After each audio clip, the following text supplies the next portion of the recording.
Hey brewers, Brad here with Grain to Glass. This is another f***ed up Fridays. This f***ed up Friday, I've been getting a little cocky and just assuming my beers are done all the time. So I went to go keg something just the other day and decided, you know what, I preach all this stuff, you should be doing hydrometer readings and blah, so I'm like, I better do it. Turns out, good thing I did, my beer didn't finish. What does that mean? It means that when I drop this hydrometer into my beer, it should have finished right there at 1.010. Okay, but instead, it ended up stalling right around there. And I mean, you know, that's only a couple of millimeters of my thumb moving, but it's actually over a full % alcohol difference. So when that beer should have been 5%, it's now more like 3.8. Is that the end of the world? No, it's still beer. It's still gonna have the desired effect. You just have to drink a bit more of it. However, if you're trying to hone your craft and you're trying to get a recipe that's, you know, really dialed in, this is really gonna throw that off. You have less alcohol to offset your hop bitterness. Maybe you have an adjunct like lactose in there. Now you're just massively too sweet because your beer didn't finish. And it tastes a little watery, the mouthfeel's just not quite there. There's kind of 3 options of what to do with this. Number 1, say screw it and drink it. It's beer, you can make some more.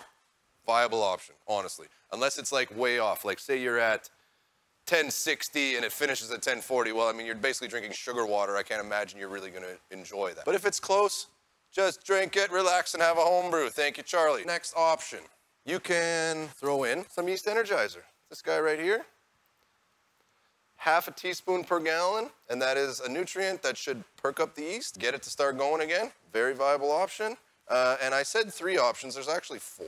If you're fermenting on, say, your basement floor, there's a good chance it just got too cold and stalled the fermentation. If you're sitting around, you know, 12 to 14 degrees Celsius for your fermentation temp, it will stall. The yeast just goes dormant. So all you gotta do in that scenario, grab your fermenter, take it upstairs or take it somewhere that's a little bit warmer and it'll just fire up naturally on its own. That's the easy one. The last option, and it seems kind of like a no-brainer, but it's a little bit deceiving, is just pitch more yeast.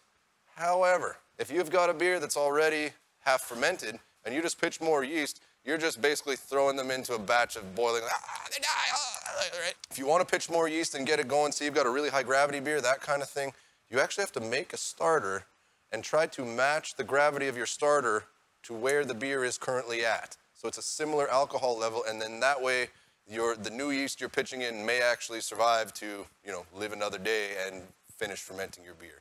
That's a heck of a lot tougher, and again, if you're even in the ballpark, I personally wouldn't bother with that much effort, but again, if you're trying to make some barrel-aged imperial stout and you want to put it away for a year and you need to get this done, you've put 20 pounds of malt into a 5-gallon batch, do it up. Sometimes that's what you got to do. Sometimes it gets fucked up around here, right?